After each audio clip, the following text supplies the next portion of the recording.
hopefully they can, we can get a couple more that signed up, but thank you for joining. This is the first of 3 development days we will be having. We're focusing on level 2 right now, and there could be some things that can coincide with level 1 and level 3. So if you do know of anybody who said, oh, I really am in level 1, I don't know how level 2 would have assisted me, I just want to work on level 1, well, they can use the information from level 2 to assist them in the future. And for others in level 3, they can cover some teaching and coaching that will assist them with advanced teaching and coaching. And we'll have Dan Aros possibly join in on the 4th or the 11th. I'm not sure what his schedule is, or if he gave me a thumbs up, so that looks like a good thing. So he'll be able to shed light on anything with club fitting, but also his views on teaching and coaching as well, because everybody has their own side of teaching and coaching. But Joanna Coe over at BCC is going to be discussing teaching and coaching on her end. I know she has a great junior program over there. Kind of envious about that, to the fact of how well she's had a junior program over there, and especially with lacrosse being a very difficult sport to compete with, as well as tennis. But Joanna, if you could start off with just letting us know kind of a brief description about your career and how you got into the business, also the playing side of things. I know you're a very accomplished player. Just kind of inform everybody of what you've been going through the past couple of years. Sure. Well, first of all, thank you, Jeff, for the invite, and thank you, everyone, for logging in. I hope you're doing well at home and still keeping yourself busy, and it's great to do these educational opportunities. It's really cool that the PGA and many organizations have gotten these things together. So a little bit about myself. I've been at BCC for 4 full years. My route to PGA membership was a bit different than some of you. Fortunately, I was eligible for the accelerated route to membership because I used to play on tour, LPGA and Symetra Tour. So let me rewind. I started playing golf when I was 11 years old, and I met my lifelong coach in New Jersey, and his name is Bruce Chalucci. So, and I didn't really come from a very affluent background. So we kind of had a deal of, okay, whenever he needed help, I would help him out. So, you know, a 12, 13-year-old girl at the driving range, he was throwing me into a ladies clinic or teaching a junior clinic, and then he would teach me.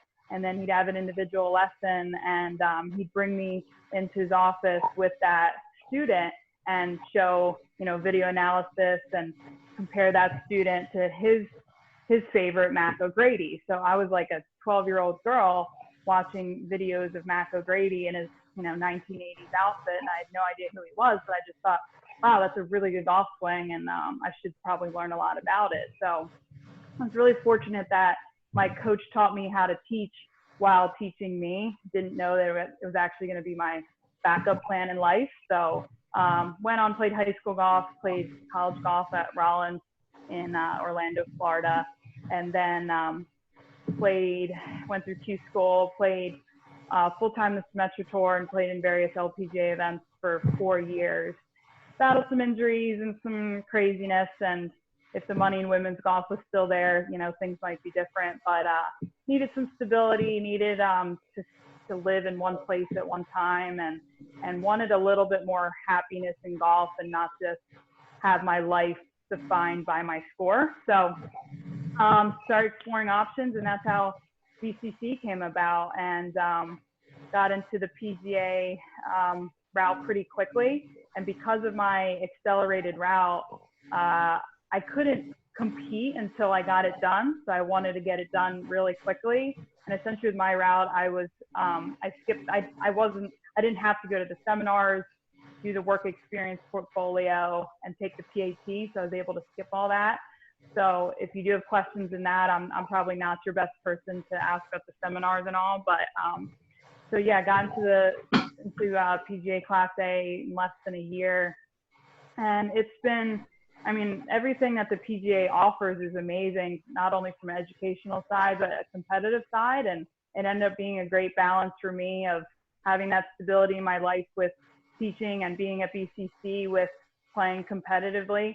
So, you know, been really fortunate to play pretty well the last few years, and qualified for the PGA Women's PGA Cup team as the inaugural team. So I was able to spend the week with Susie Whaley, and Susie Whaley is, I mean, she's just so inspirational to all of us.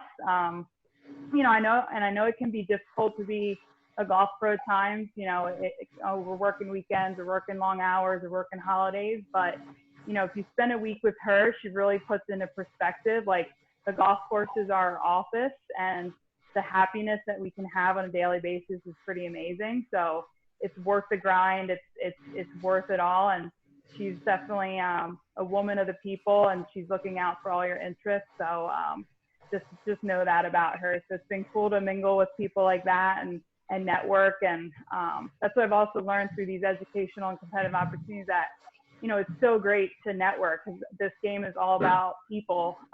So you need to get yourself out there, compete, attend seminars, meet your associates. It's really important. It'll all add up in the end. So that's pretty much the background. Yeah, Susie Whaley is inspirational. She's actually from the Connecticut section originally, and I'm from the Connecticut section too. And her daughters played at the same course I played for high school. So nice. Whenever I got off the course, they were coming off the other course because it was a 54-hole course.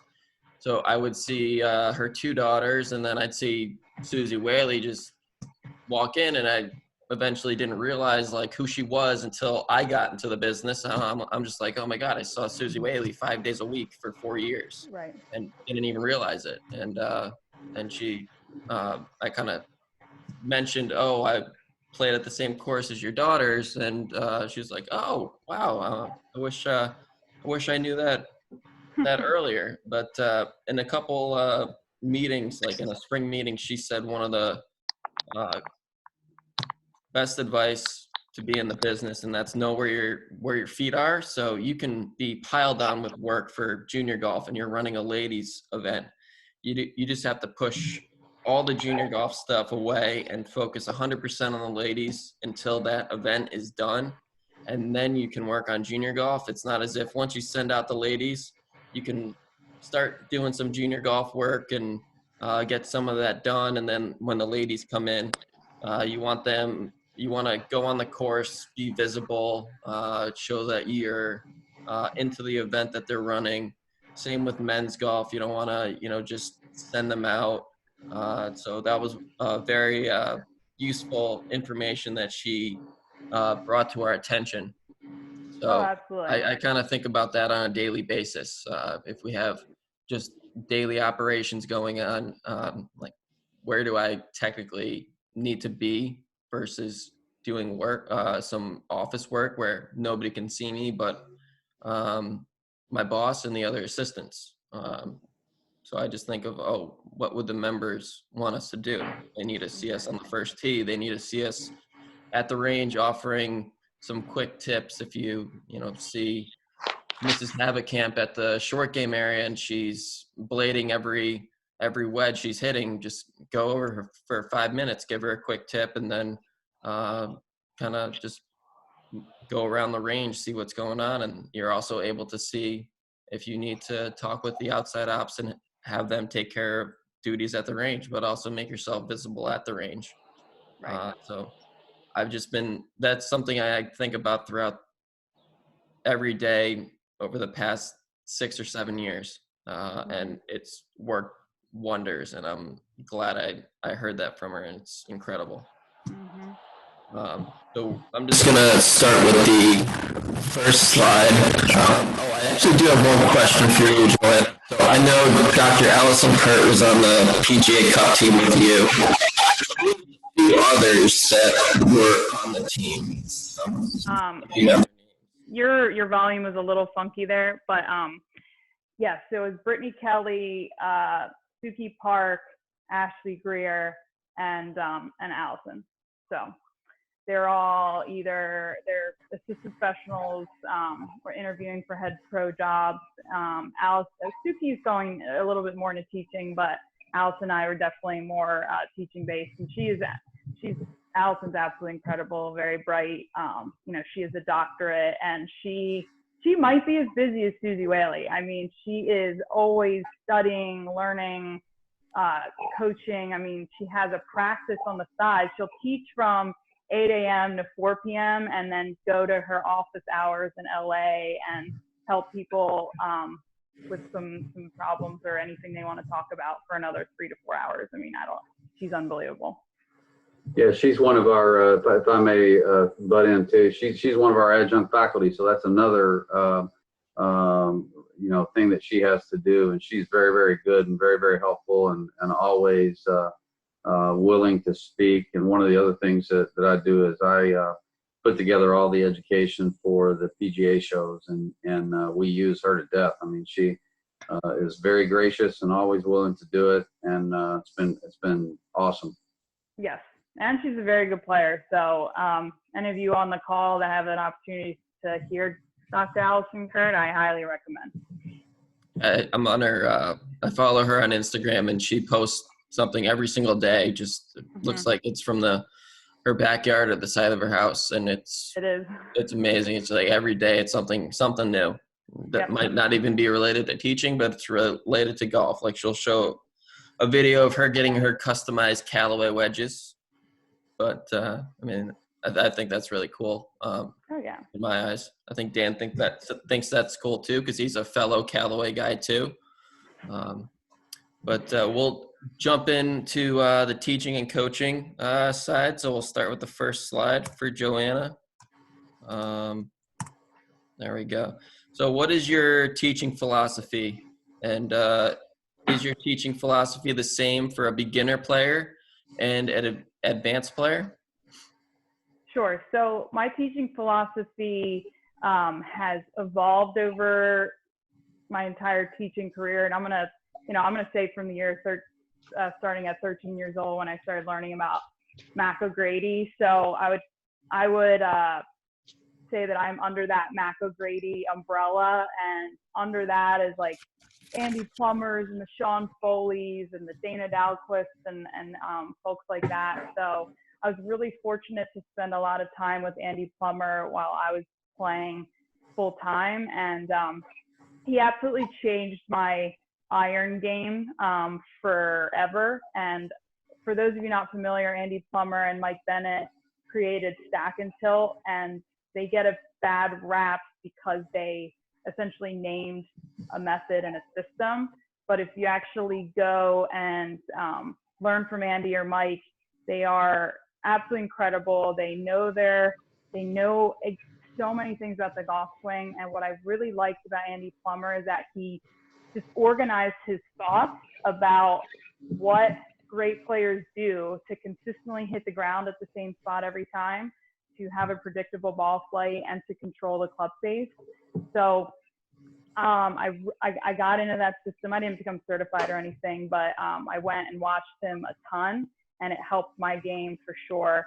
And then my coach at home, he's very much about like athletic movements and feels. And I was a pretty high level athlete in other sports. So he would coach me like, hey, hit this like a tennis forehand, hit a little draw this way, or relate it to bowling and field goal kicking and things like that. So, the beginning of my career is very much a combo of some Andy Plummer things and some athletic skills. And then the third, I'd say the third thing that combines my philosophy is what I learned from James Steekman, is like the balance of shallowers and steepeners. I thought that was really revolutionary to me, to understand like angle of approach and what people are doing in their golf swing to compensate for whether they're steep early and shallow late, or shallow early and steep late. So it's been a combination of those three things. the more that I study and the more that I'm out there watching people. But I think it's important to have a philosophy because it's a way to organize your thoughts, and then you're bought in and you're not just randomly teaching random stuff. There's a lot of info out there, and you have to buy into something because every day it'll kind of drive you to get to a certain goal. So, that kind of goes into the next question about beginner and advanced player. For the beginner player, to branch off my philosophy is like, I want them to hit the ground because it draws them back to golf when they hit a shot in the air. I've never heard, one of my students, whether the male, female, or junior, like being so excited to tell their husband or wife or whatever, like, I dribbled the ball 20 yards. Like, no, they're excited to get it in the air. So to me, to teach a beginner how to hit the ground or, kind of close where they need to hit the ground is so important to me. So of course I go through like, stance, grip, posture, all that stuff, but I really hammer in hitting the ground because that's the hook. Like, that's what brings people back to golf. And you want to hook them as a student. You want to hook them into the game. So that's how I kind of branch my teaching philosophy for the beginner player. And then as far as the advanced player, definitely adding in the shallowers and steepeners and the balance of it. I taught a FaceTime lesson the other day where, a student of mine was steep early and then they early extend to shallow it out. And he's like, a 2 to 3 handicap, really good player. But in his mind, he knew, okay, what did I have to do with my body to shallow this thing out? And that's why people early extend and, their hips thrust towards the ball and they straighten their body up. So to understand exactly why people are steepening and shallowing their golf swing and what you need to add is so important for the advanced player. So that's pretty much my teaching philosophy and how it's evolved over the last few years. Okay. Have you ever heard of Bobby Clampett? I've met Bobby at Old Collier last year, and I saw him again this year. So yeah, I tried to Impact follow zone. his impact zone swing by keeping that flat left wrist at impact, loading the lagging the load, and then trying to hit 2 to 3 inches ahead of the ball after impact. Yes. Hitting the ground 2 to 3 inches ahead of the ball just to make great contact. And just, it's funny explaining to some students like, oh, where do you think the pros hit the ground when they're hitting their shot? And they're like, oh, right under the ball. And I'm like, not quite. If you see a video of Jason Duffner or Jim Furyk or Tiger Woods, they're 4 inches ahead of the ball because they're so precise, but they're coming right down on it, and by the time that ball is long gone, their club is hitting the ground. So they're hitting 4 inches behind the ball. Right now, you're hitting 2 to 3 inches behind the ball. So one of the reasons why you're not getting it up in the air is you're hitting grass before you're hitting the golf ball, and it's amazing for them to know what level the pros are at, because they're just like, oh, the reason why they hit it so good is they're swinging so hard at it. Right. No. So I think, it's important to explain to your beginner student all these concepts and not just get lost in the normal, superficial, how the grip looks and all these things. If you explain conceptually what it takes to get the ball in the air and, their golf club and what it's made to do, it really helps them, because some of them are actually afraid of hitting the ground. They don't even know that they're supposed to. So then you have your ladies, chicken winging it and feeling bad for the superintendents that they're hitting the ground, but that's really what they're supposed to be. So I really like to educate my students in the very beginning of like, this is what you need to do. And it's amazing how if you just explain it, it's more likely that they'll actually do it. But if they have no idea, how are they supposed to know that they're going to hit the ground? So everything I do is based on, with irons, is hitting the ground. So is their head moving, up, right, left, down? And then what is their body doing to predict that low point. So, and that's what Andy Plummer and Mac O'Grady did for me. And Mac is pretty much, you know, the golfer and the golfing machine. If they had to create someone, that it was Mac O'Grady. So, like you said, lag and flat left wrist and rhythm and balance and everything. So I've been fortunate to be in that umbrella and learn a lot from them. Okay, great. Now, how often do you do on the course lessons or playing lessons? I mean, pretty often. Of course, it depends kind of if the golf course is jammed or not, but really often, because at the end of the day, golf is a sport and it's not a science. And I think we've all probably won golf tournaments or junior tournaments, whatever, with a not so perfect golf swing, and you just willed the ball in the hole.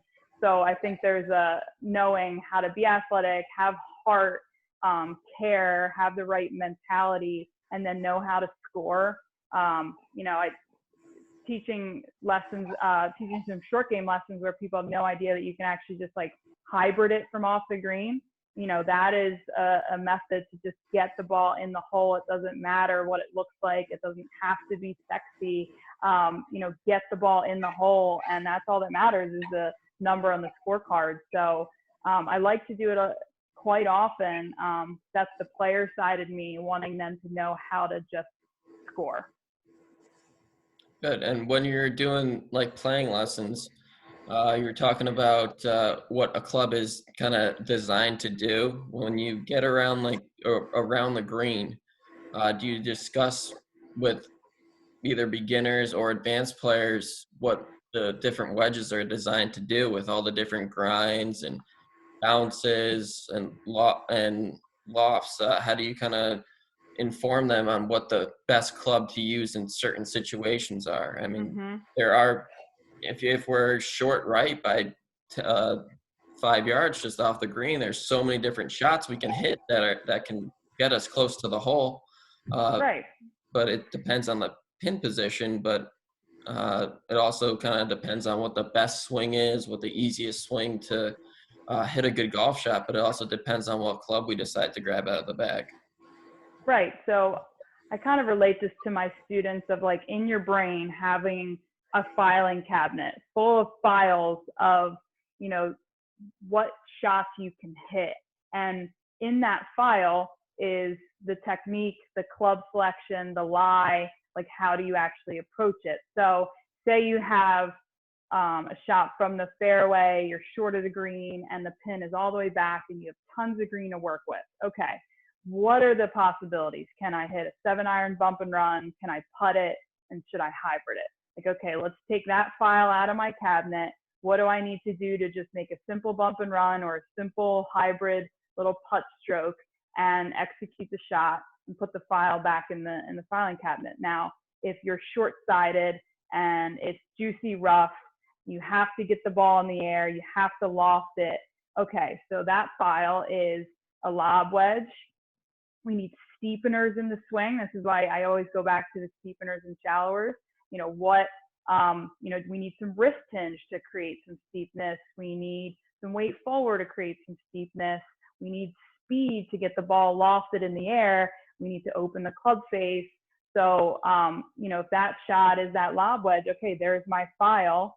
And now that shot's done and I put it back away. But they need to have so much information in a way to organize it, or else they get a little overwhelmed. But I like to explain the difference of, shot selection and technique and how it all goes together. And it's important to relay that to your students so they don't get super confused and like, oh, wait, is this when I hit a lob wedge or is this when I hit a 7-iron? Like, find a way to organize it mentally for your students because it can be really overwhelming. We might know because we're pros, but they have no idea. Excellent. All right. Does anybody have any questions so far? Tyler, Valerie, who else we got? Ryan, any questions for Joanna before we go on to the next slide? Nope, all good stuff. All right, excellent. Do you change the teaching methods and criteria based upon players' ability? How do you change your teaching methods and criteria based upon players' age, junior, adult, and senior? May have covered that in the last Right. slide, but how do you kind of designate what kind of is important for them to work on if they're kind of like, oh, I really don't know what I need help on, but I do need a lesson? Right. So I think this is when if you've never met your student before, this is when the interview is super important in the beginning of the lesson of knowing their sports background, their family life, their career, what makes them tick. And then if you know your student, just knowing their personality. So you might have a type A individual that loves science and loves math and all that stuff. And you might really dive into some TrackMan data and some like sends and like the steepeners and shallowers and all that good stuff. And they might love it and understand it and comprehend it. And then you might have another smart individual that cannot take any of that info. And then I go back to the old school feels of like, hit this like a tennis shot. And that was really good. Focus on rhythm and balance. And so I think you just have to adjust to every single person. You have to know it all and know when to bring that information to that student based on the personality and based on that interview. So, and I think a player's ability, it's still just based on their personality. I mean, I have tour friends of mine that hate complicated information. And then I have 10 handicaps that absolutely love it. So I think it's more based on personality than it is on ability. At a certain point, if you're a great player, you need to know certain things. But, there are field players and there are, people that love all that complicated things. So I feel like I really get to know my students on and off the golf course and what makes them tick and what makes them drive. How do you change your teaching methods based on players' age? Yeah, I think it's more about like who can handle information and getting overwhelmed. I have some juniors. I have a kid, Matthew Sola, who his golf IQ and his maturity is higher than like most adults at the club. So I can talk to him like anyone. And then there's some that, you have to keep it fun and simple and just engaging. So once again, it goes back to the personality and the interview of your student. But I believe in my teaching philosophy of the, hitting the ground at the same spot, treating it like a sport, and the combo of shallowers and steepeners. So I bring that with all my, whether it's a junior clinic, ladies clinic, or teaching my normal lessons, it's all the same. It's just the presentation is going to be different depending on the student. All right, excellent. Now, Todd, I have a quick question for you. So for the work experience portfolio for teaching and coaching, how big of an area is like visual, auditory, and tactile learning or teaching going to be presented in testing or just bookwork or just going through the seminar manual? Yeah, it's huge, and what you have just described are the ways that people learn and people take on information, and so we spend a whole lot of time right up front talking about how they learn, and there's more than just the ways that you described, right? And I think that the important thing to realize is that they change over time as well. So if somebody might be a visual learner, they might like to look at video. When they first start, but as they morph and get going in their careers, then in their games, then that might change over time and something else. And we learn in a lot of different ways. It's not just one specific way.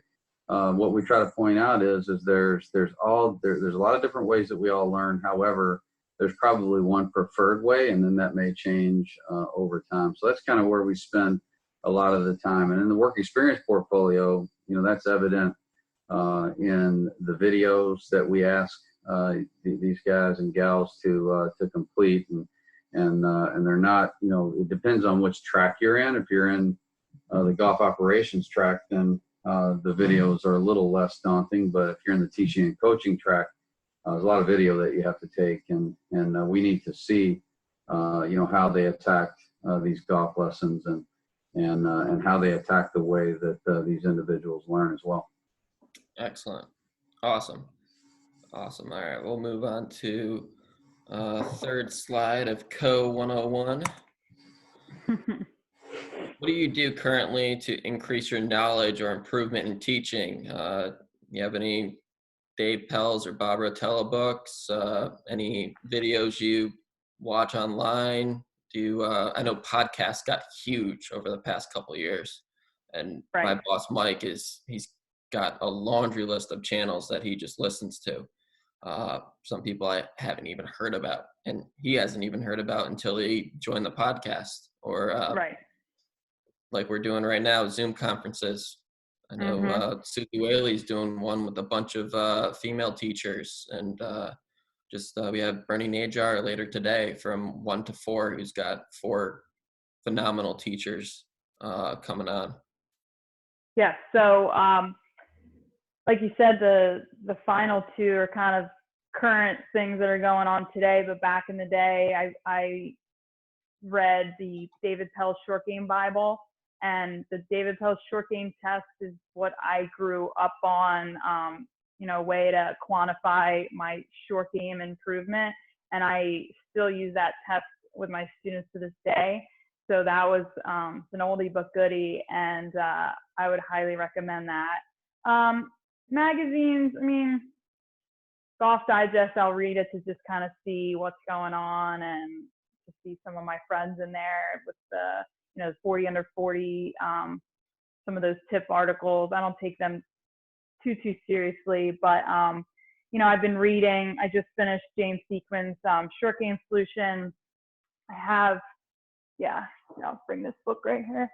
I just finished this, I don't know if you can see it, the Stock Tour Swing. This is Tyler Farrell. He's in the Golf Digest Young Teachers. That was really good. But I've been trying to take this quarantine time to not have the TV on and read a lot. So that's been really beneficial. Sean Foley's, if I do have a video, he has things to Revolution Golf. His short game stuff's been really good. And then obviously like Bob Rotella, I have probably 8 Bob Rotella books over there. So I've read those on and off pretty much my whole golf career.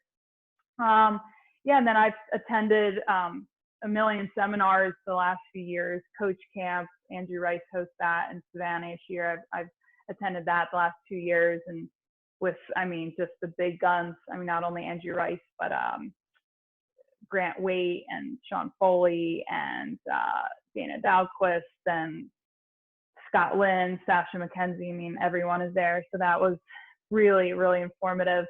I'm a fan of learning on Instagram. I think people need to be careful with like trends and getting caught up in a method that's super trendy, not knowing the context, not knowing their students' physical capabilities. It might be easy and fun, but I think you need to get a little deeper than just Instagram, in my opinion. And then these Zoom conferences have been great. I've been logging in like way too many in the last month with our section, and my friend Sarah Stone's hosted a bunch. So everyone's just willing to offer information, and that's really cool with current golf instruction because it's always evolving, and people are willing to share that info, and it's time to share that info with our students. So it's a great time to learn right now. Yeah, I thought that coaching for juniors that Sean English had with Leanne was awesome. Yeah, I think I got like 3 pages of notes that I gotta clarify on and kind of shorten up. But going to like maybe books and videos, do you kind of tell your students, check out, or why don't you read this quick Bob Rotella book? It's only 90 pages. It's Golf is Not a Game of Perfect, or Putting Out of Your Mind. If you're not able to if they don't want to do one lesson a week, they can only take so many golf lessons where, they're going to have to practice themselves. Is there anything like you kind of suggest for them to read if they aren't able to get on the golf course every single day because they work for a living? And Mm-hmm.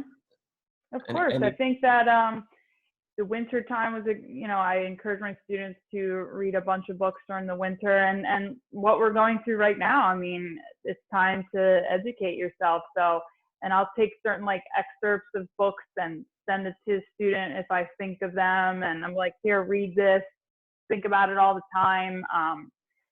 Think about it when you're chipping or need a pre-shot routine.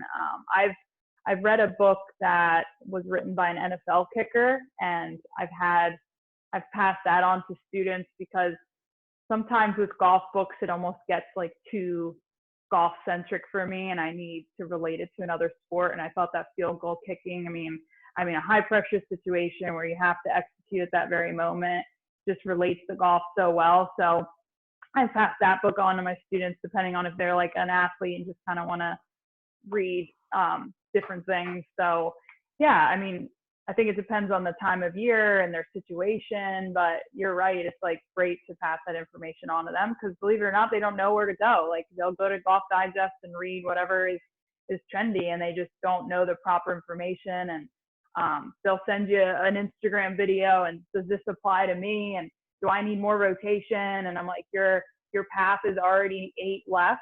Like you probably don't need more rotation. Like let's not go to those things. So you also have to filter the information that your students are looking at because there's information everywhere, but they have to be careful because it actually can damage them at the same time. Yeah, speaking of NFL players, I'm definitely calling the team of Tom Brady and Phil Mickelson taking Peyton and Tiger. I wish the teams were flipped around though. I'm a Phil fan and I'm a diehard Peyton fan. It hurts to know Peyton's playing with Tiger, but it should be awesome when it comes on TNT. But I'm already calling Tom Brady and Phil Mickelson winning. So oh yeah, you got me on record saying that. Okay. As a successful junior golf coach, how do you create, maintain, and improve a successful junior program? Sure. So that was my original role at BCC, was to increase participation and really grow the junior program. So my thought was to first, like, how do you hook them, right? How do you bring them into the program if they are a lacrosse player or they don't have any interest in sports? Like, how do we actually get them there? So that was the creation of some creative programs that I thought would be fun back in the day, or back when I was a kid. So, we started like a putt-putt championship and daddy-daughter days where, dad would bring their daughter and we'd do an hour-and-a-half clinic, and I'd take a picture and frame their picture of their special day and do the clinic, and then they would play afterwards. So, to make golf a less intimidating environment and know that like your daughter wants to be invited. And so programs like that to just really hook them and get them in. And then it's a matter of retention, making sure they actually show up. So, you have to have coaches that are super engaging, very creative, and enthusiastic all the time, because it takes a lot of energy to be in junior golf. And if you feel like that's getting a little stagnant, the kids are going to catch on. They know when things are going to get boring, and they'll just be like, that's boring. And then they tell their friends, and then you're on a downward slide. So I've tried to mix up things each year, keep it fresh and keep it fun.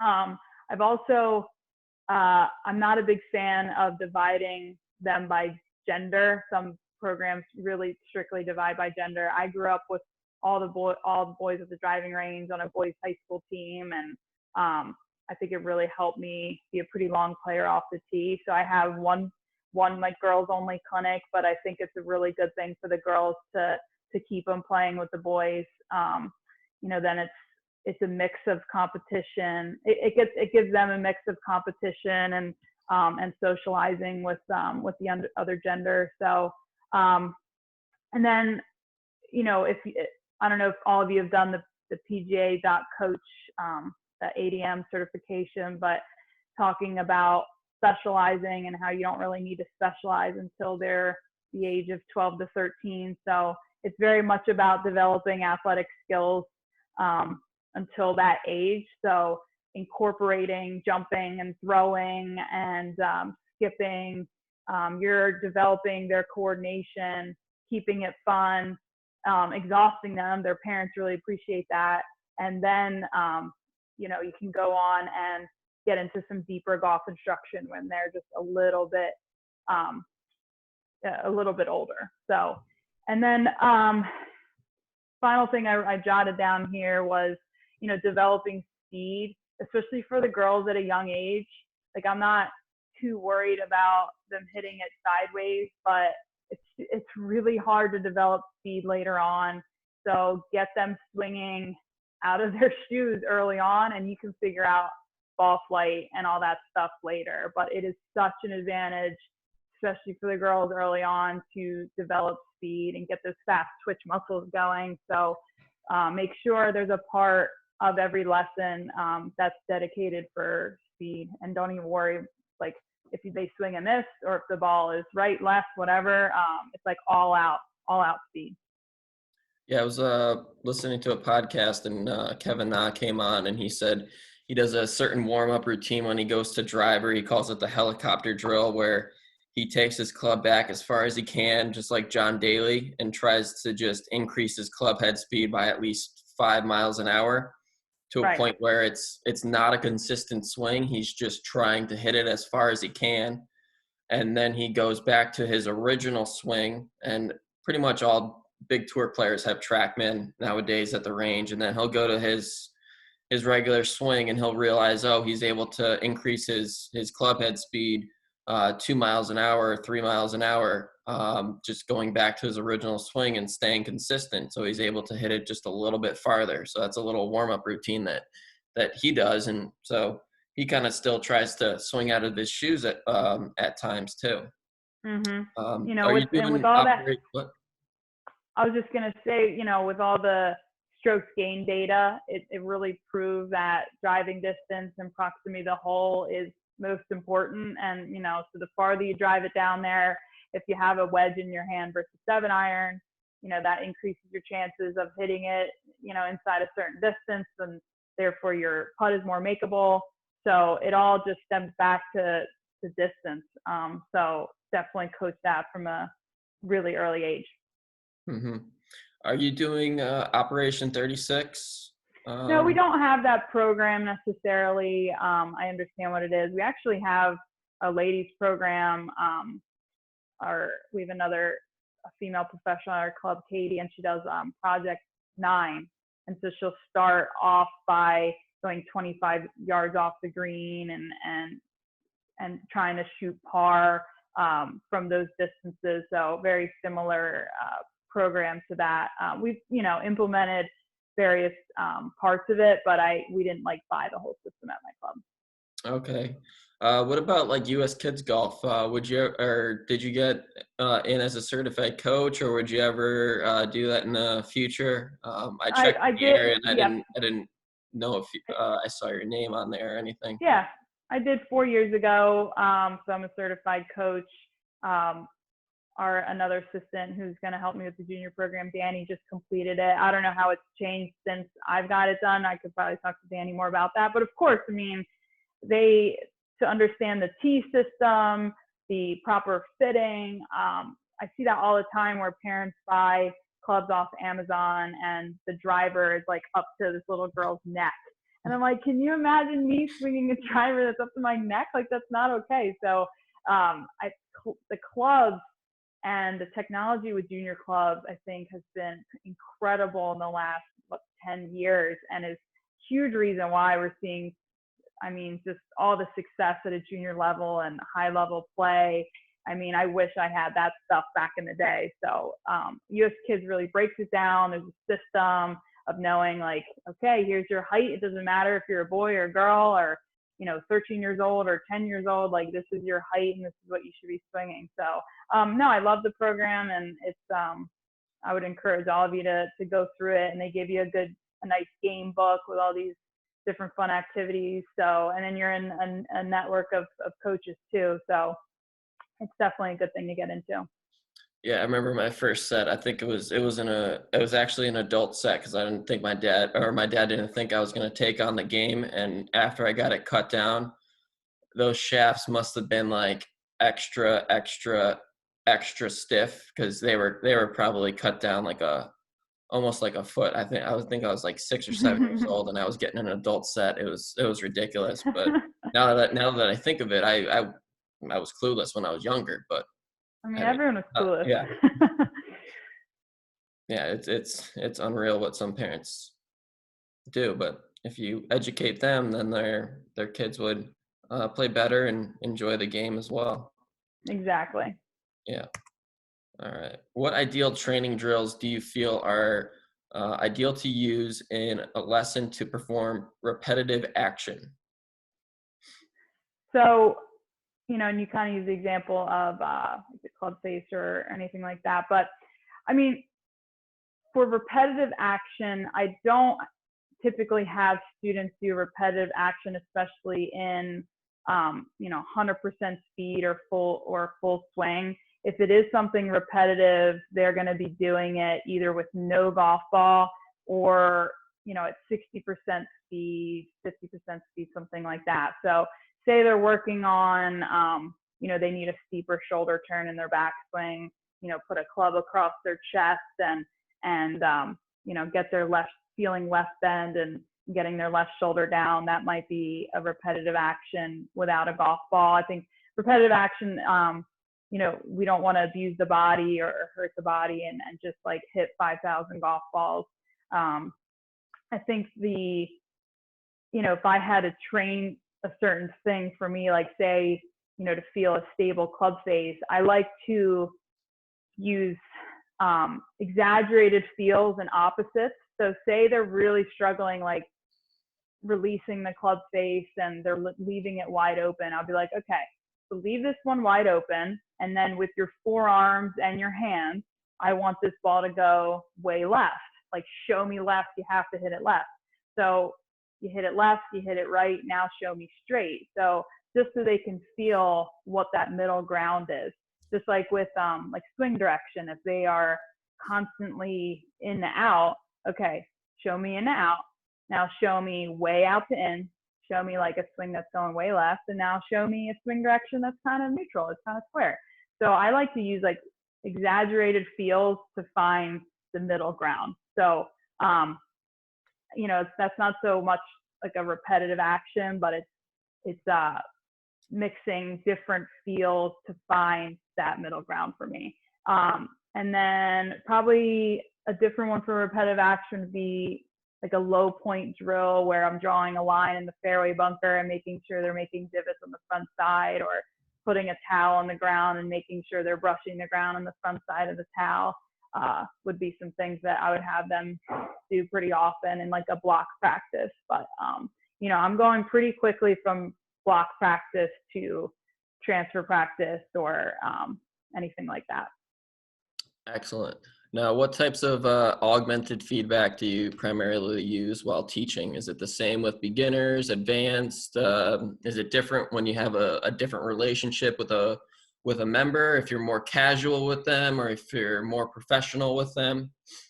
Sure. I think I'm always using video analysis, either just for my own documentation and my own library of swings so I can see before and afters. I always ask them if they want to see it, and typically they do want to see it. So for like before and after comparisons, or comparing their swing to an LPGA pro or even myself. So I always, 99% of the time, video analysis, and I know that's in 2D and there's a lot of controversy about this working in 2D, but we don't have any like 3D like gears or anything like that.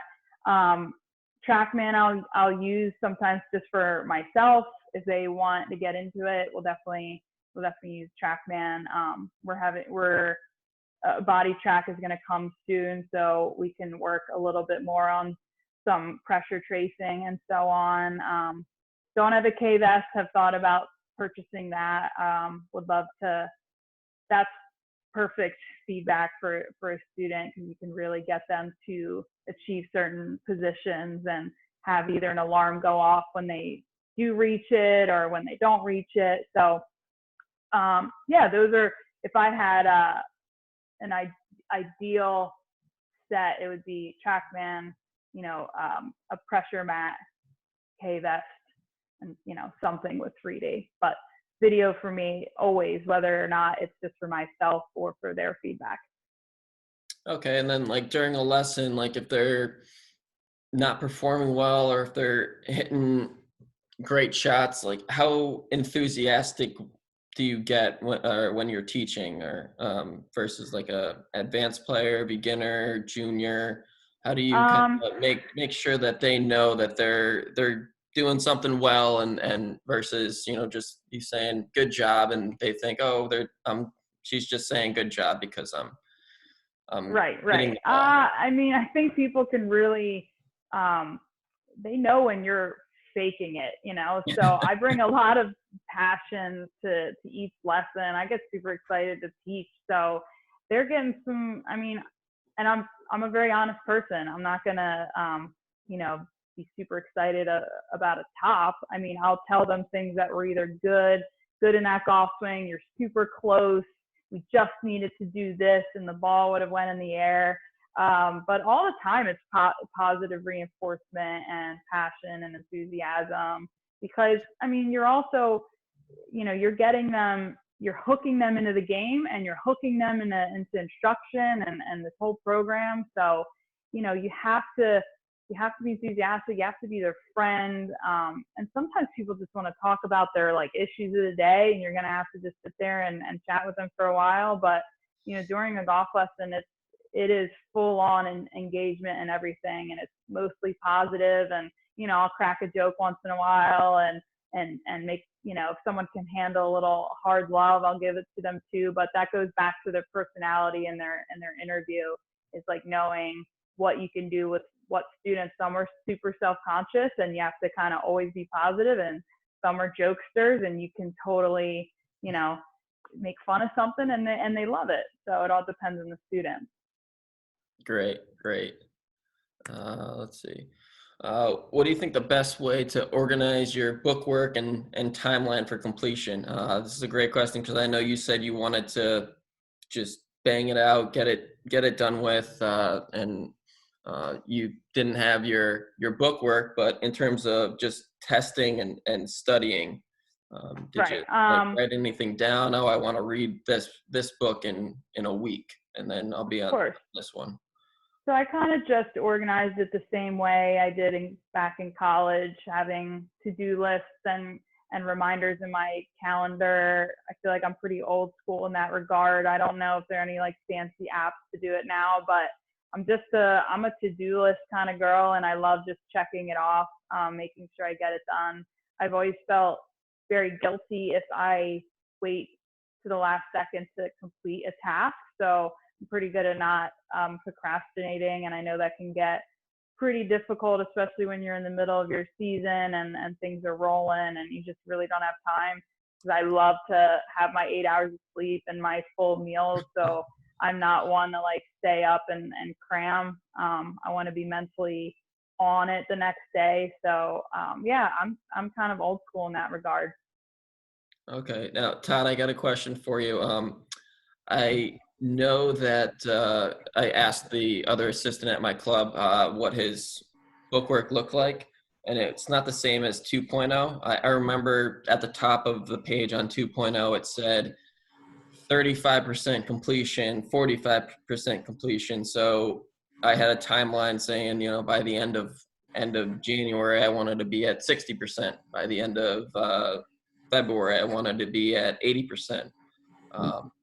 Is that, and then I realized, oh, I did one page and that was only 0.2%. I did another page that went up 5%. Are they better off just breaking down the bookwork into topics, or do they still have that percentage on their bookwork? They don't have the percentage per se, but they do have the number of areas, number of activities. So let's say in level 1, I think they had 23 activities maybe. I think in level 2, those activities go down considerably to maybe, 12 or something like that. I mean, there's different parts of those activities, but I would do it by activity and say, by this time next week, I want to be done by activity 1 or activity 2 or activity 3. And I would definitely have a plan, as Joanna was just talking about, and be precise, because here's an example. I mean, we're in the middle of this pandemic, and we have a lot of people that there's one requirement in there that you have to do a group lesson. Well, who's going to get a group together right now?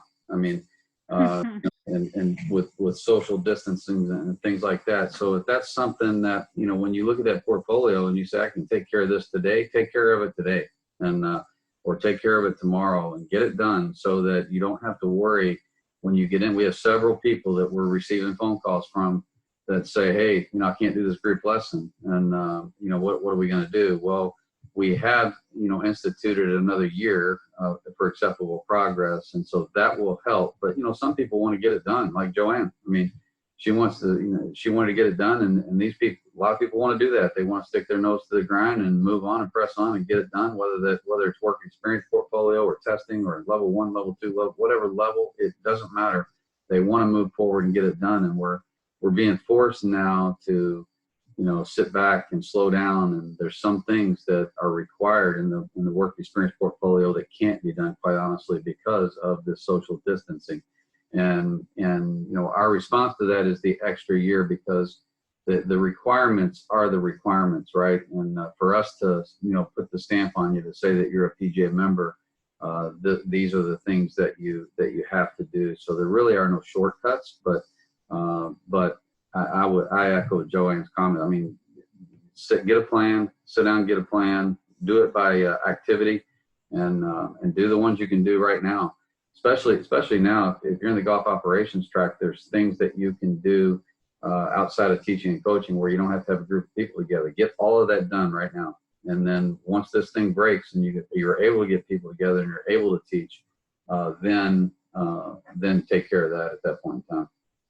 Excellent.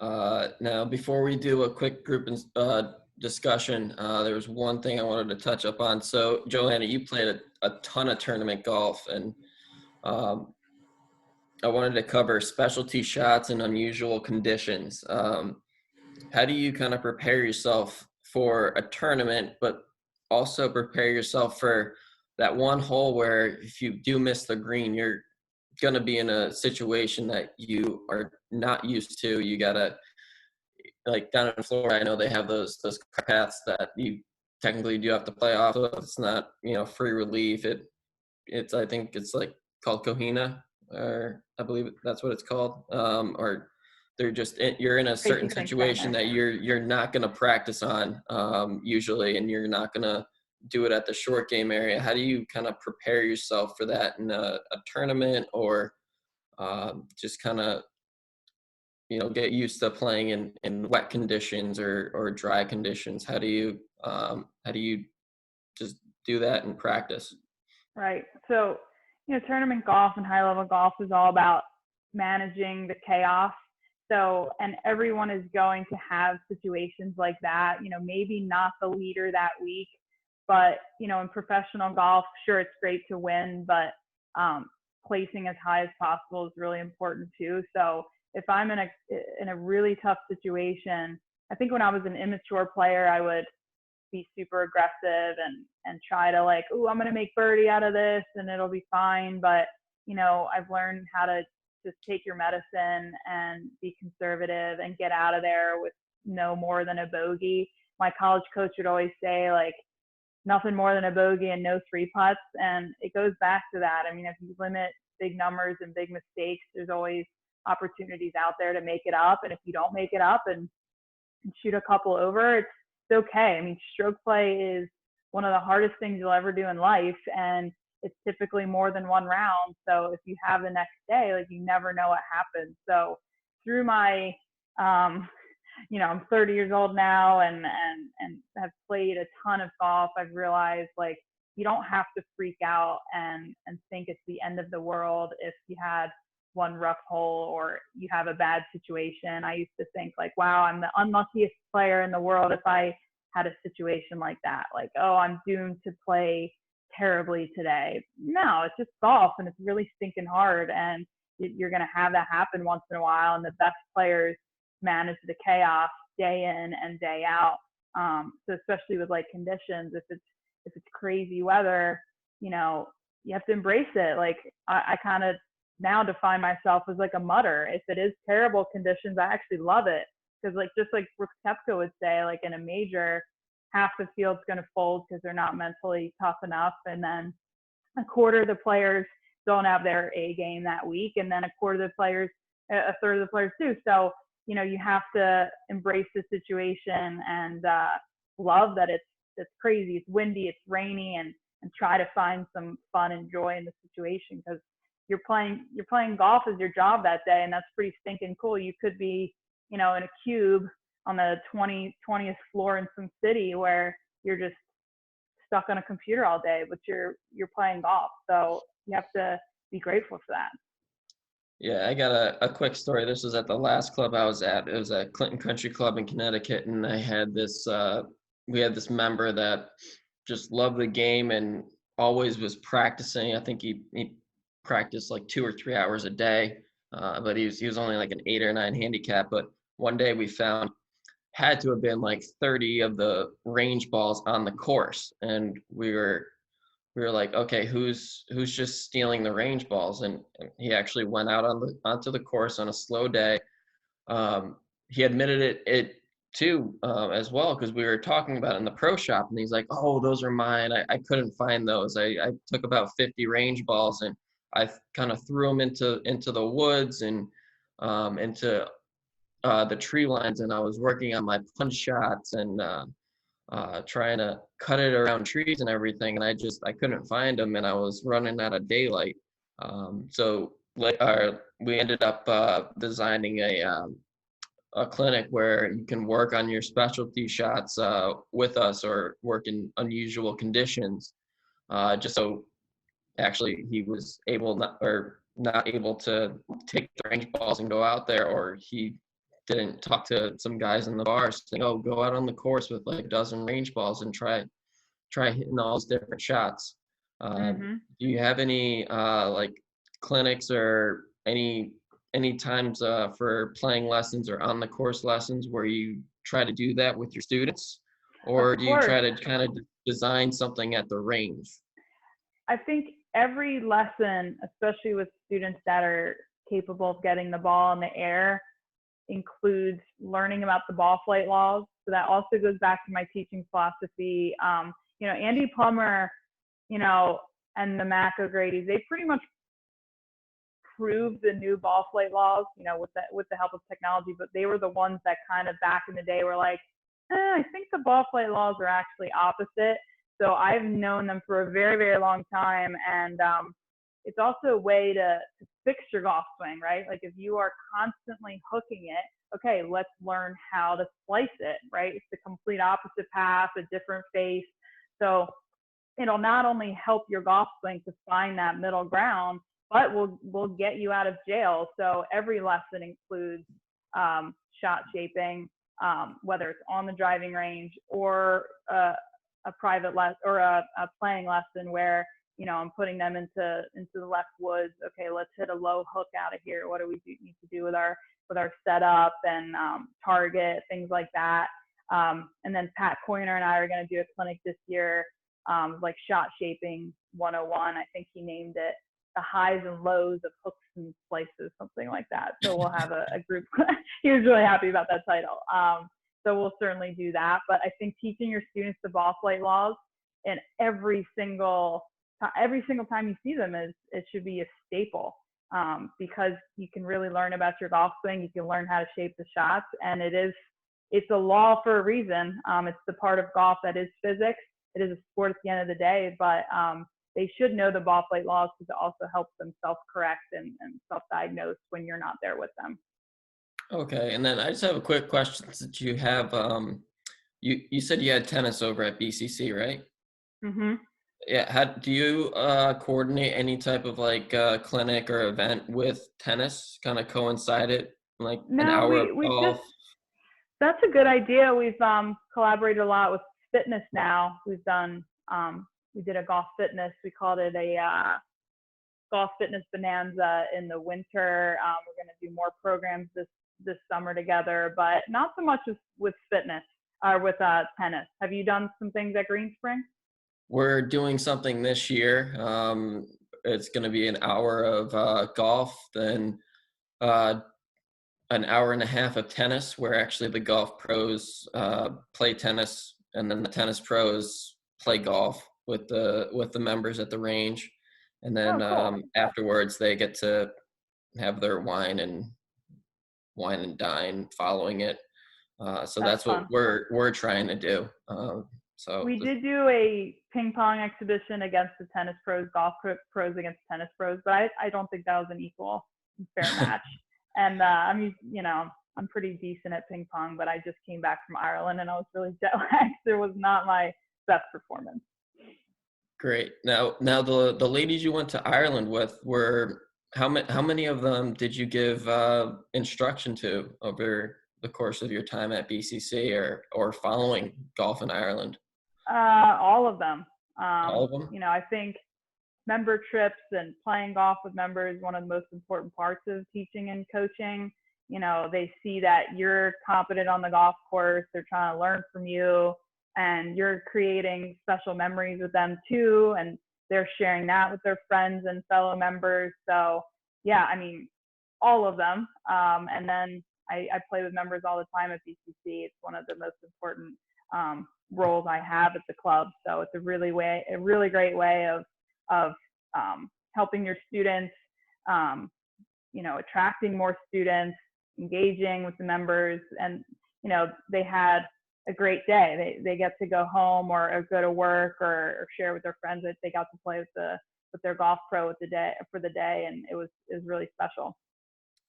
Excellent. Well, Joanna, thanks for all the information with teaching and coaching. I greatly appreciate it. You're a great ambassador to the game, and I just appreciate all the knowledge you gave us, especially as a past tour player and a great professional golfer in the section. I do have to admit, whenever I'm signing up for an event and I see Joanna Coe on the list, I kind of say to myself, okay, I'm playing for second place, pretty much. Or when it's the match play, I kind of hope that if I do win all my matches, I play you in the final, and you know, I don't have to worry about you in round 2 or round 3. But I mean, I'm being honest. Same thing when I was in the Connecticut section. When I saw Adam Raynaud, I was like, okay, I'm playing for second.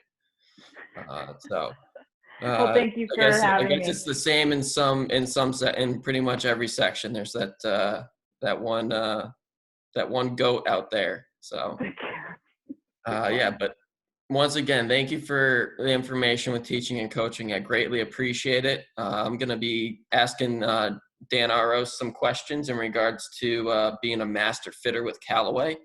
Mm-hmm. I think that's incredible, and it's a good accomplishment, and it's great to have you on, Dan. So you can kind of unmute yourself real quick. So when you're kind of club fit or fitting people with clubs, and you kind of know their playing ability, what do you want to get across from them when you're fitting them for clubs? There's some people who want to get irons that are blades, and they're 9 or 10 handicaps, and then you also have 2 or 3 handicaps that want to get maximum player improvement irons just because all they care about is distance, or they don't know what they need in their bag. What kind of things do you just do in general club fitting that are important? Okay. Hi to everybody. And I'm still choked up because you referenced Joanna as a goat. So, anywho, yeah, the biggest thing is, you know, and I know that you're all going in this direction of doing fittings, and the biggest part is, and the most important part is is that initial interview. Find out what it is that they're looking to do. Why are they there? Why do they want to get fitted? What's the purpose? I understand that you did say, some people feel that they're through their friends. Maybe they hit their buddies club and they're like, wow, I like this club. And maybe it was a PXG, maybe it was a Blade, and they hit it once on a par 3. They like, I like this club a lot. Give me a second. I got Okay. Yeah, that's fine. take this call. You can take care of your phone call. Yeah. When I was at a Callaway fitting, and we were doing and this was at the PGA show, and they were talking about fitting for a driver, and they touched on subjects I did not even think about. So like when you're fitting for a driver, they talked about the bulge and the roll of a club face. So the bulge is from toe to heel, how the club actually curves, and then the roll is from the lower portion to the top portion of the driver on how it rolls. So they're discussing when you're fitting somebody for a driver, always use face tape to know where they hit it on the club face, because they could hit one high on the toe and it goes well to the right. Their club face wasn't that open, or it could have been closed or square, and you're fitting them for a shaft and they're like, oh, I don't like the shaft because I hit it high, didn't go that far, didn't feel that great, and it went well to the right. And you're just like, well, Mr. Jones, you hit it high off the toe. You really didn't realize that. Let's kind of continue to hit shots that are in the center of the face, and then we'll be able to see the ball flight. We'll look at spin, and then we'll know if this Tennessee blue shaft is good for you, or if not, we'll throw you in a Kurakaji. So you got to kind of always put some face tape on to know exactly where they're hitting it. Then if you do have the advantage of TrackMan, you're able to know the numbers. You can use the optimizer based on their swing stats and data, and you can know, hey, with this driver and this shaft, you're losing 10 yards. Your optimum yardage is 275. Right now, you're hitting it 255 based upon the spin and the club speed you're getting. So just knowing where they're hitting it on the face, and then also what their goals are too, because they may say, I hit it way too high, I need to hit it lower. Well, the driver you're hitting right now is a low kick point shaft. It's designed to get more spin, and also your spin is you're just increasing your spin. You have high launch, high spin. It should be high launch, low spin. So you also got to look at their current equipment to know what they technically need, because their swing could change over time. They could have a 4-year-old driver and they got 3 lessons a year, so they have a completely different swing. So they need some different equipment too. And they don't necessarily need to get a new driver head. They could have the 917 Titleist, and they want to get fitted for a new driver because they're not hitting it well. You could just be like, oh, well, we could just get you a new shaft. We'll put you in a new shaft with this driver. You're still hitting a great driver with the Epic Flash. No need to get the Maverick. So you're also thinking about their best interest too, and then you can kind of work towards what they truly need. So it's also showing your value to your member or your customer, kind of saying, oh, well, they're preventing me from paying $500. I'm only paying $100 for a new driver that's going to assist me on the course.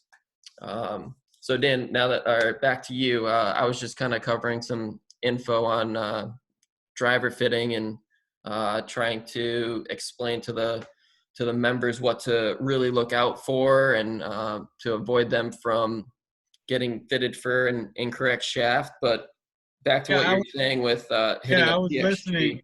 Yeah, I was listening, Jeff. One of the things you brought up, and I'll get into that, but it's very important. We have a protocol, and most fitters by vendors have a protocol of how they fit. At Callaway, you know, we do a 6-step process is what we call, and it's the same as every time because you want to try and get them fitted as quickly as possible before they get tired out.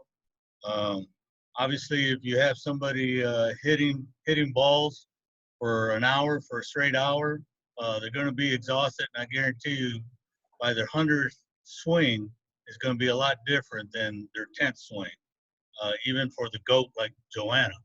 So, you know, so our process is do the good interview, pre-interview, find out what they're hitting now, what is their intention to, you know, what are they trying to do, what are they looking for, select a head to start you get started, as far as, you know, what loft you want to start with, normally somewhere in the middle of the pack, then go ahead and pick a shaft flex, find out what they're hitting now. They obviously are hitting something now. So go ahead, and if you can match up what they already have in their current driver, then you put that same shaft in there. And all you're changing is the head out. Get a good loft on it, trying to determine the loft. You may work with a little bit of the shot shape here and there. But other than that, once we get going with that, then we finish off with maybe fine tuning some of the shafts. Obviously, when it comes to Callaway, and I'll talk on behalf of Callaway, we're not a shaft company, but we do have access to some great shafts out there. And all vendors equally, no matter who they are, TaylorMade, Titleist, Ping, everybody comes and they get their equipment built with some very good shafts, stock shafts, what we would call stock shafts. However, then there is some aftermarket shafts out there that you would see probably day in, day out on especially in Joanna's world where she was playing competitive. That's where you'll start seeing some aftermarket shafts. So that is, you know, the engine of the equipment is that shaft. That's going to help you get what they want out of it, where they're trying to chase a different window and as far as flight. So with that said, you were talking, I wanted to go back to that, and it was very important. Face tape. When we do fittings, and it's just like when if you're doing instruction with TrackMan, we'll talk TrackMan. If you're doing instructions, you have the data right there, especially for the average golfer, and you can show them here's your head path, and here's your face angle in relationship to your face path. It probably come in here and go out there, and it's like okay. But if you show them the face tape and show them where they're actually hitting the ball on the face and where they're making contact, that right there is a visual that they can see, and they're like, oh. So then you say they're starting to hit it more on the toe, and you were talking a little bit about gear effect on how the bulge and the roll of the face. Then you can start explaining to them the why, so the cause and effect side of the house. And as fitters and instructors alike, teachers alike, you know, it's very important that we always give them the why. It's funny, I always tell people, you know, they're hitting balls, they'll hit about 6, 8 balls, and maybe a couple on the toe, maybe a couple on the heel, and if they get lucky, one out of those 6 might be center face hit. And I always say to them, I said, which one do you think I'm trying to fit to? The center hit or the hits that are off center, your misses? And so I tell them, I said, that's what we're trying to fit you is get you the best fitting equipment, and we're fitting to the miss hits because that's what the average player is doing. Your members, the majority of your members out there, that's what they're doing. Very few of them, not everybody's Joanna. Okay. Now, Joanna will fit and apply 3 swings. somebody else, your average member, it may take 30 swings Mhm. because of the difference. Okay, so hopefully that helped a little bit with the question, I hope. Yeah, and you kind of want to explain during a fitting, okay, we're looking for that shaft that, or that club and that shaft that the dispersion is only a good 5 yards wide. Don't care about distance. And then let's say the next club you have goes 15 yards farther, but your dispersion is 25 yards. Which club do you want? The one that goes 15 yards farther, but if you don't hit it properly, you're gonna miss the green more often? Or would you like to take away 10 yards, be more consistent, and if you do hit it a little left or right, you're most likely gonna still hit the green, just not as close to your target line as possible? um, do you kind of express that a lot during an iron fitting? That Yes, especially, yes, because, everybody has a window, even though they do not know they have a window that they're looking for. But you always ask, are we hitting the flight that you're looking for? Are we Mhm. getting what you want? A lot of people will say, I'm hitting the ball. I like hitting the ball low. And, so the question would be, so how is that low shot going into the greens, holding the greens?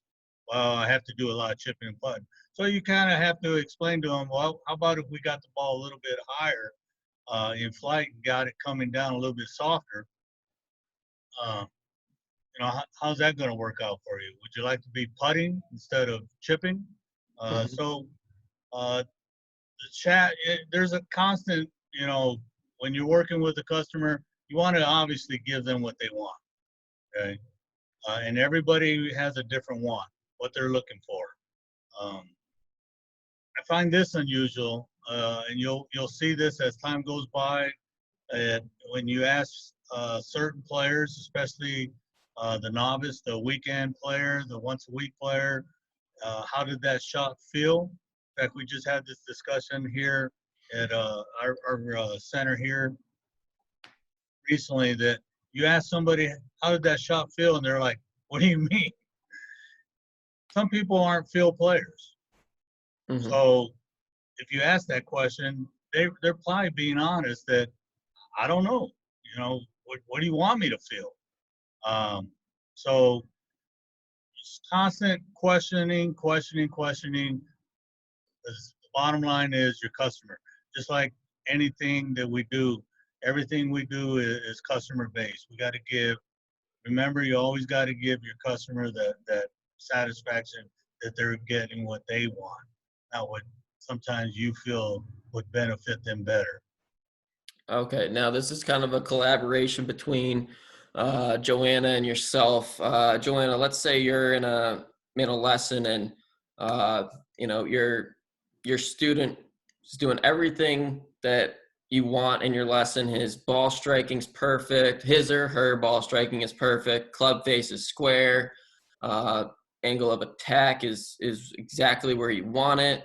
Club speed is right where you want it as well, but that desired ball flight is just not coming out of that club, and you realize that they're not fitted properly. How do you kind of express to them, listen, your clubs aren't exactly where we need them anymore. You got to look into investing in some different clubs, because they might not have that equipment that they need, like you mentioned with the shafts, that they're the engine of the club. How do you kind of express to the members or your student, like, okay, you're gonna have to think of getting different clubs too.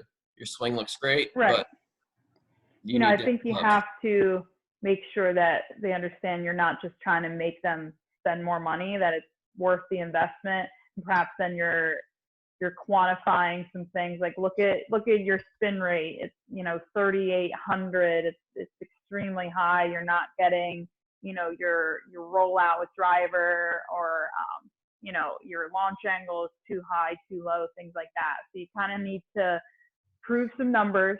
Then maybe that's when you go and grab some examples from the fitting cart and like, hey, check out this shaft. Does this feel more stable to you? Let's see how the numbers are changing. And once they feel something different, then they're like bought in and they understand the importance of it. And then, we do fit at our club, or then we would send them along to some experts for sure. So I had this happen to me a year ago at the PPC. I played well. I mean, I made both cuts and like played well, but my driver was just not right. And I played with Marty Jertson from Ping, who is like the brains behind Ping. And he goes to me after the round. He's like, something is not right with your driver. He's like, either swing weight, something. So like, go figure that out. So Titleist flew me up to Manchester Lane, and they messed with some shafts.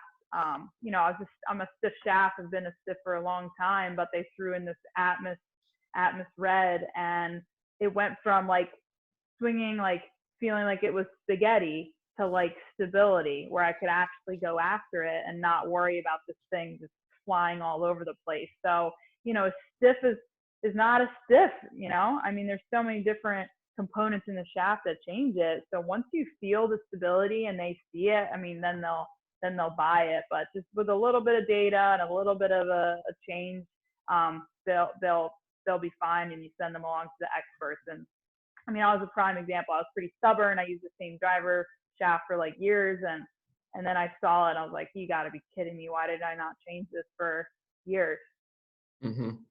Yeah, and I can't express more when you're at the show or you go to the show, invest in going to seminars and certifications. I went to the Callaway certification at the show. I learned so much during that. That's where I learned the bulge and the roll, and like Dan mentioned, the 6-step process, and my club fitting just knowledge just increased so much just in the 3 or 4 hours that I was there. And even if it's like an hour or a half hour, just learning 1 or 2 different things, that'll make you a much better fitter too. And it'll just make you seem more of an expert, and we're the experts in the business and the game of golf. So we got to kind of follow that motto that the PGA follows too.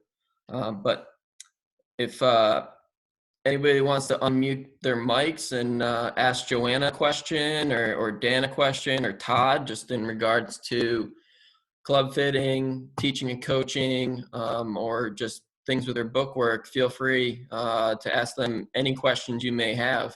Now's the time to get some important information. So if anyone wants to ask a question, feel free.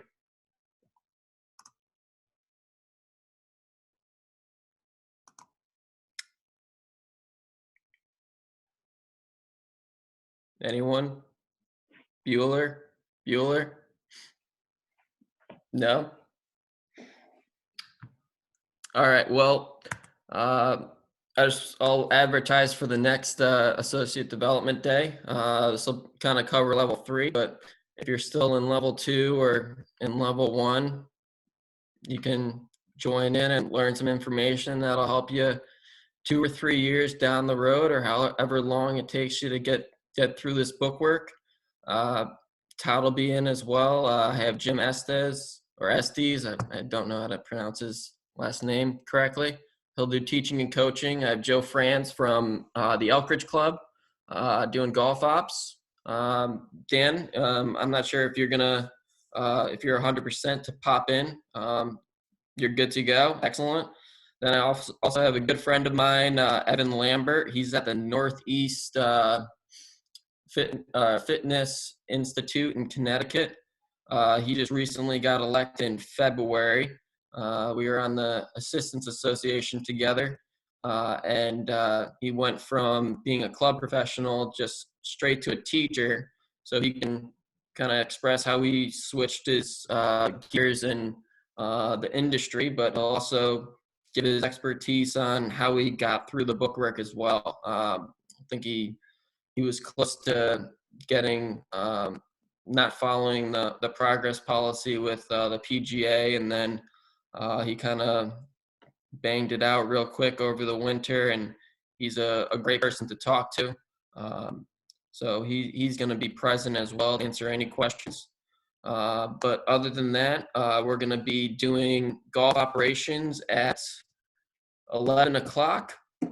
So you got time to relax for a little bit, and then we'll pop in for the 11 o'clock meeting.